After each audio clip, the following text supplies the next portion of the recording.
नमस्कार, आप देखना शुरू कर चुके हैं सोशल स्मार्ट न्यूज। मैं हूं आपके साथ उज्जवल कुमार। जानेंगे आज दिन भर की छोटी एवं बड़ी खबरें। तो उससे पहले एक नजर सुर्खियों पर डाल लेते हैं। तो आज जानते हैं बहुत बड़ी खबर निकल के आ रही है। जानने की कोशिश होगी कि आखिरकार चिराग पासवान ने बिहार के लोगों के लिए कौन सा ऐसा स्टेटमेंट दिया जिस स्टेटमेंट पर पूरी तरीकों से जनता को उन्होंने लुभाया अपने पक्ष में।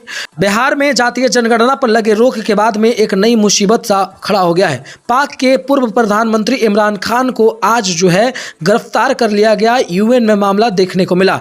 खबरों के अंदर जानने का प्रयास करेंगे कि तेज प्रताप यादव ने धीरेन्द्र शास्त्री को घेरने का प्रयास कैसे करने की शुरुआत की, और आज की बड़ी खबर में यह बताने का प्रयास होगा कि हिंदुवादी संगठनों ने बीजेपी वर्सेस जी हां इस वक्त जेडीयू और जेडी कैसे किया। यह जानने की कोशिश करेंगे कि बिहार के चर्चित पत्रकार एवं यूट्यूबर मनीष कश्यप जेल से बाहर कब आ सकते हैं और उन्हें जेल से बाहर आने की उम्मीदें कितनी % है। इसके साथ आज की बड़ी और मुख्य समाचार के अंदर बात करेंगे कि 2024 में कांग्रेस को मिली एक नई उम्मीद की किरण के साथ क्या है नई जानकारी। कर्नाटक के विधानसभा चुनाव पर भी करेंगे विस्तार से बातचीत। कई न्यूज एजेंसियों के आई एग्जिट पोल के मुताबिक कर्नाटक के जनता ने स्पष्ट रूप से किया राहुल गांधी का समर्थन। आज की बड़ी खबरों में बातचीत होगी बिहार की शिक्षा, दीक्षा और अन्य व्यवस्थाओं के बदलते हालात के बारे में। और गर्मी से नए रोजाना एक नए रिकॉर्ड सेट हो रहे हैं और गर्मी भी रोजाना लोगों की तकलीफें बढ़ा रही है। इस पर भी करेंगे विस्तार से चर्चा। जानने का प्रयास करेंगे कि 2024 से लेकर के जी हां 2014 से 24 तक कितने बड़े परिवर्तन के साथ पार्टियों ने अपने अपने रंगों को बदला। लेकिन शुरुआत बड़ी खबर से करते हैं, उससे पहले इस वीडियो को लाइक कर दीजिएगा। शुरुआत करते हैं बड़ी खबर से। पासवान को एक नई उम्मीद के साथ, एक नई किरण के साथ आगे बढ़ते हुए आप देख रहे हैं। आज यह चिराग पासवान बीजेपी के सपोर्ट और समर्थन में जाना चाहते थे, पर अचानक से उनकी एक स्टेटमेंट ने सबको चौंका दी।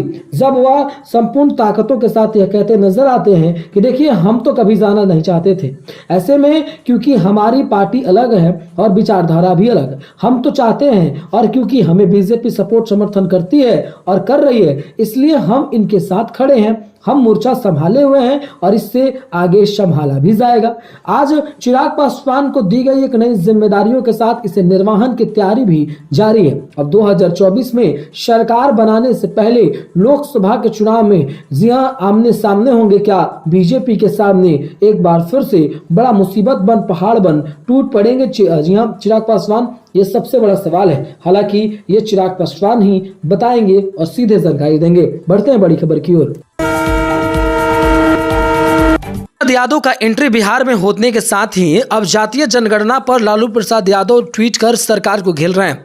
जातीय जनगणना पर सरकार से सवाल पूछ रहे हैं। उनका पूछने का मतलब यह है कि आखिरकार जातीय जनगणना इतनी गलत कैसे हो सकती है, और जातीय जनगणना गलत अगर नहीं है तो इसे रोका क्यों जा रहा है। जातीय जनगणना पर नेताओं ने अपनी अपनी प्रतिक्रियाएं दी हैं। कई बार यह माना जा रहा है कि इन प्रतिक्रियाओं को देने से भूचाल सा आया भी है। राजनीतिक में यह भूचाल अक्सर आते रहते हैं, लेकिन ये भूचाल की तस्वीरें कुछ अब अनोखी होने वाली है।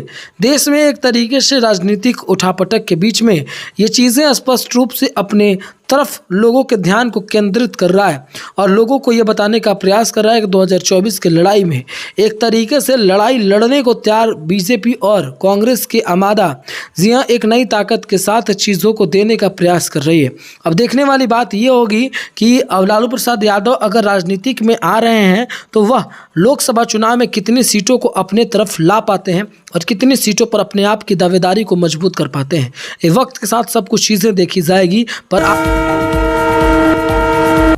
प्रताप यादव का एक स्टेटमेंट वायरल हो रहा है जिसमें वह कहते नजर आते हैं कि बाबा बागेश्वर धाम अगर बिहार में आ रहे हैं और वह पूरी तरीकों से अगर आकर के ये हिंदू या मुसलमान का आपस बंटवारा करने का प्रयास करेंगे तो उन्हें छोड़ने का काम नहीं किया जाएगा, उन्हें बख्शने का प्रयास नहीं किया जाएगा, उन्हें जेल के सलाखों के पीछे डाल दिया जाएगा, क्योंकि ऐसे लोगों का विरोध होगा, ऐसे लोगों को पटना एयरपोर्ट पर घेर लिया जाएगा, ऐसे लोगों का कोई जगह नहीं। हम भाई भाई हैं हैं, हमारे अंदर भाईचारे की वो उम्मीद है और भाईचारे की वो नींव है, इसलिए हमें भाईचारे के संदेश में ही बांटना नहीं चाहिए, हमें भाईचारा का ही संदेश एक दूसरे को देना चाहिए। देश में भाईचारे को कायम रखने के लिए अब देखा जा रहा है कि तेज प्रताप यादव बड़े ही उम्मीद के साथ एक नई सूर्योदय का शुरुआत कर रहे हैं। हालांकि दोस्तों, इस पर आपकी क्या राय है? अपनी राय कमेंट में लिख के दीजिएगा। क्या आपको लगता है कि 2024 में लड़ाइयां इतनी ज्यादा कॉम्प्लिकेट और आसान हो सकेंगी? अपनी राय जरूर दीजिएगा। बढ़ते हैं एक और बड़ी और महत्वपूर्ण खबर की ओर। माननीय मुख्यमंत्री श्री नीतीश कुमार के साथ रहने वाले और जेडीयू के राष्ट्रीय अध्यक्ष ललन कुमार सिंह का एक बयान आता है। ललन कुमार सिंह के इस बयान से भूचाल समझ जाता है। कुछ लोगों का मानना है कि ललन कुमार सिंह का ये बयान सचमुच ऐसा वाकई में कहीं ना कहीं सच्चाई और अच्छाई के साथ है, समर्थन में है, और कुछ लोगों का ये मानना है कि ललन कुमार सिंह का ये बयान जो है राजनीतिक बयान है। ललन कुमार सिंह कहते हैं कि बिहार के बाद में चढ़ाई देश पर है और हम चाहते हैं कि देश के प्रधानमंत्री को भी बदला जाए। देश के प्रधानमंत्री को बदलने के लिए हम लोगों से जितना प्रयास होगा हम उतना करेंगे। हमारे अंदर जब तक क्षमता रहेगी, जब तक ताकत रहेगा, जब तक प्रयास हम कर सकते हैं तब तक करेंगे। और इसलिए क्योंकि हमें उम्मीद के साथ ये साफ तौर पे कह सकते हैं कि 2024 में प्रधानमंत्री श्री नरेंद्र मोदी को आसानी से जीत नहीं मिलने जा रही है और इस जीत की जो उम्मीद है वह साफ तौर पर धराशायी दिखाई दे रही है। अब ललन कुमार सिंह के इस स्टेटमेंट के दिए जाने के बाद प्रभाव क्या पड़ेगा नहीं पड़ेगा ये मुझे नहीं पता, पर ललन कुमार सिंह ने एक स्टेटमेंट देकर के अपनी तरफ सब एकत्रित कर लिया है, केंद्रित कर लिया है ध्यान को।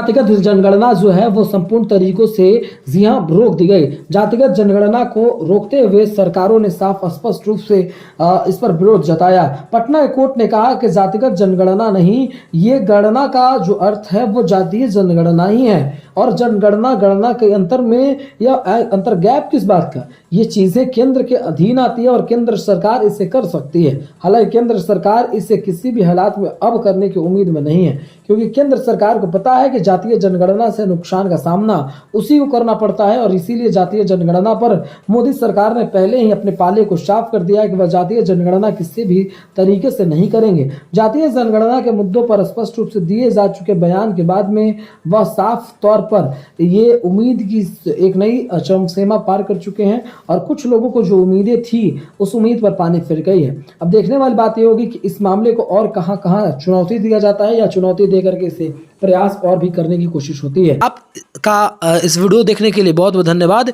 इस वीडियो को ज़्यादा से ज़्यादा शेयर करें, लाइक करें और नीचे दिए गए रेड कलर के बटन को दबा करके सोशल स्मार्ट न्यूज़ चैनल को सब्सक्राइब करना ना भूलिएगा। जय हिंद।